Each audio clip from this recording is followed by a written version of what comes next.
Assalamualaikum warahmatullahi wabarakatuh. Perkenalkan, nama saya Muhammad Ramadan. Saya akan menyajikan penjelasan pertama.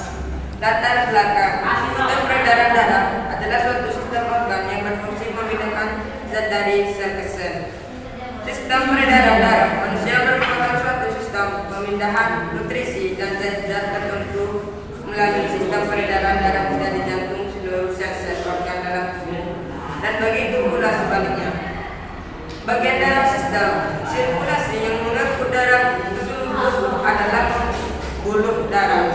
Pembuluh darah terdiri atas pembuluh nadi dan pembuluh balik.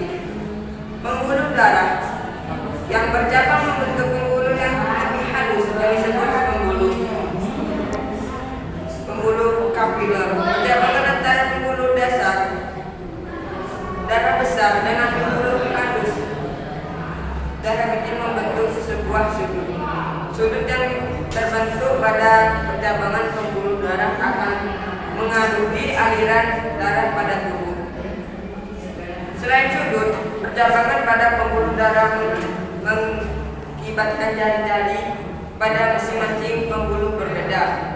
Pada tahun 1878, film Ford membahas hubungan antara sudut-sudut jari percabangan pembuluh darah dengan menggunakan beberapa prinsip sederhana. Untuk memperoleh kembali hasil dari ruang, akan ditentukan model percabangan pembuluh darah melalui eksplorasi yang dikaji oleh John Adams. Rumusan masalah menyusun makalah ini adalah sebagai berikut. 1. Bagaimana proses peredaran darah pada manusia? 2. Bagaimana alur peredaran darah kecil pada manusia? 3. Bagaimana alur peredaran darah besar pada manusia? Tujuan penyusunan makalah ini adalah sebagai tersebut. 1. Untuk mengetahui macam-macam proses peredaran darah. 2. Untuk mengetahui alur peredaran darah kecil pada manusia. 3. Untuk mengetahui alur peredaran darah besar pada manusia. Manfaat makalah ini disusun oleh harapan memberikan penggunaan baik secara teoritis maupun secara praktis. Secara teoritis, makalah ini berguna sebagai pengembangan tentang proses peredaran darah pada manusia. Secara praktis, makalah ini diharapkan bermanfaat bagi penulis dan pembaca atau dosen.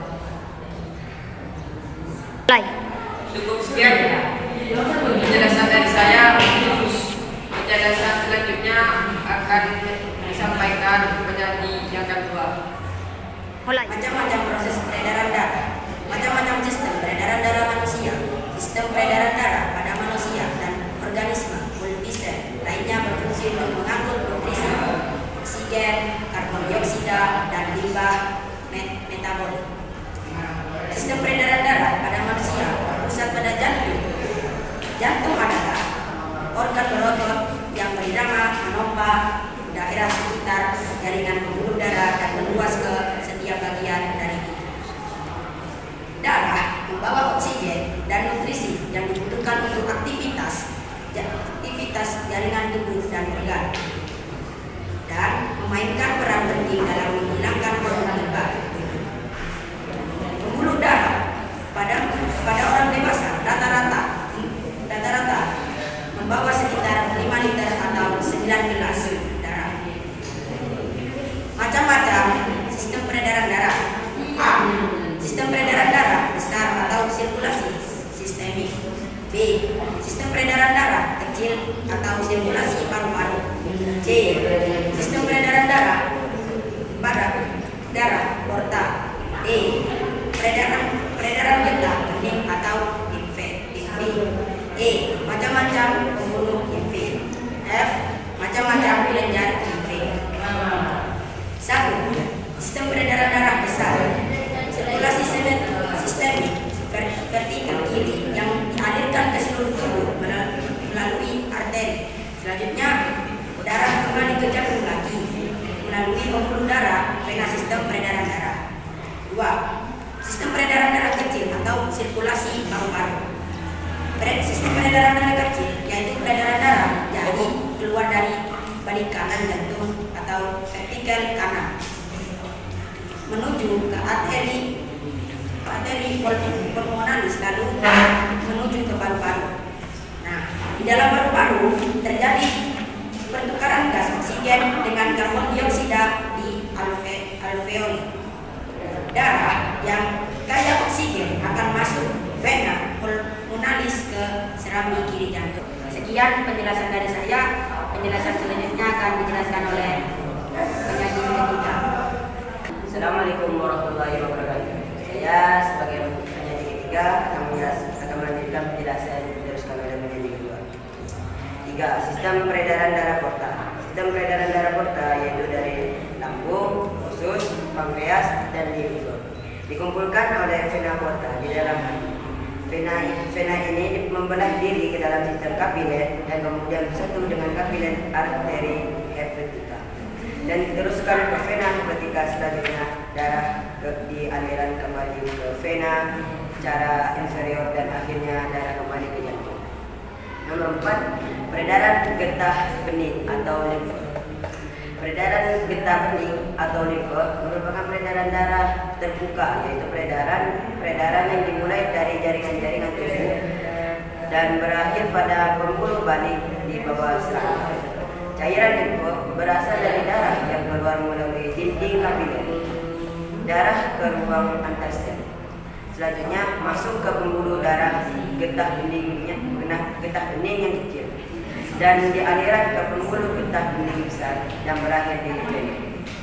Yang nomor 5, macam-macam pembuluh limfe. Pembuluh limfe atau ductus lymphaticus Richter. Pembuluh ini menerima cairan limfe dari dada, kepala, leher, dada, paru-paru, jantung, dan lengan sebelah kanan. Kemudian di aliran ke vena bawah serangga kanan, pembuluh limfe dada atau ductus thoracius. Pembuluh ini menerima cairan limfe yang berasal dari cairan tubuh bagian bawah serta bagian tubuh atas sebelah kiri. Selanjutnya di aliran ke dalam vena di bawah serangga kiri. Pembuluh limfe dada merupakan tempat muaranya pembuluh kir atau pembuluh lemak, yaitu pembuluh yang mengumpulkan asam lemak yang diserahkan oleh usus. Oleh karena limfe berasal dari cairan seluruh bagian tubuh, maka ada kemungkinan di dalam limfe terdapat kuman-kuman putih. Oleh karena itu, di samping pembuluh limfe terdapat kelenjar limfe yang berfungsi sebagai penyaring kuman. Dan yang terakhir yaitu adalah macam-macam kelenjar limfe. Beberapa macam kelenjar limfe yang terdapat dalam tubuh yaitu kelenjar limfe di siku, ketiak, lutut, paha, dan leher. Kelenjar limfe di selaput lendir usus. Kelenjar folikel di pangkal lidah, tonsil, dan amandel adenoid di dinding dekap yang dicari macam-macam peredaran darah. Oke, sekian penyajian dari saya. Yang selanjutnya akan diteruskan oleh presenter terakhir. Assalamualaikum warahmatullahi wabarakatuh. Perkenalkan, nama saya Raffi Reza. Saya sebagai presenter terakhir akan menjelaskan tentang peredaran darah kecil dan juga peredaran darah besar pada manusia. Sebelum melanjutkan penjelasan, saya akan menggambar terlebih dahulu ruangan jantung sederhana.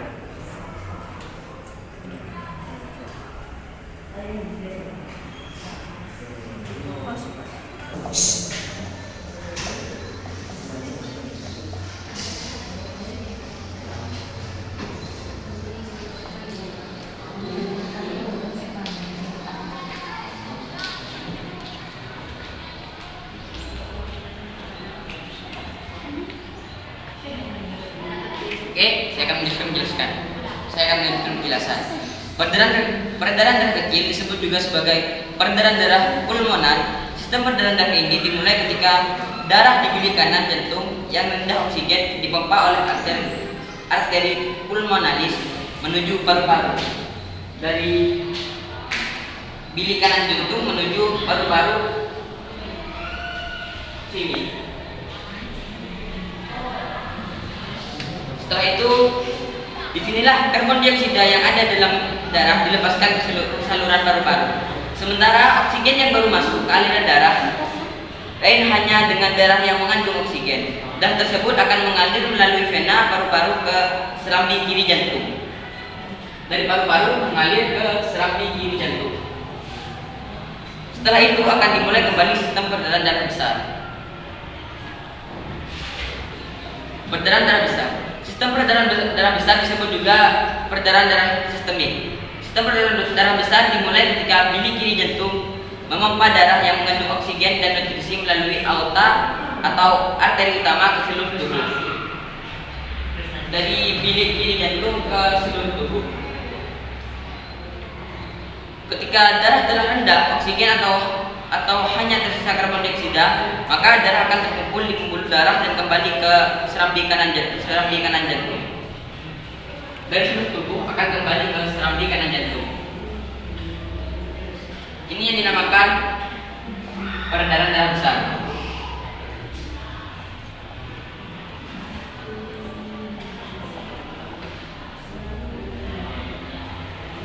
Dan ini yang dinamakan peredaran darah kecil.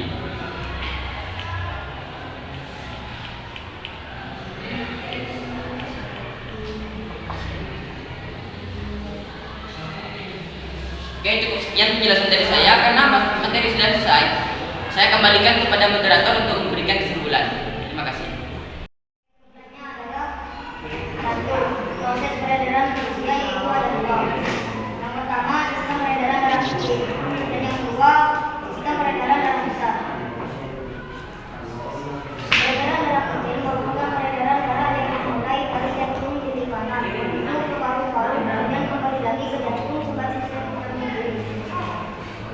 Peredaran darah besar adalah peredaran dari jantung kiri ke seluruh tubuh, kemudian kembali lagi ke jantung lagi sampai kanan.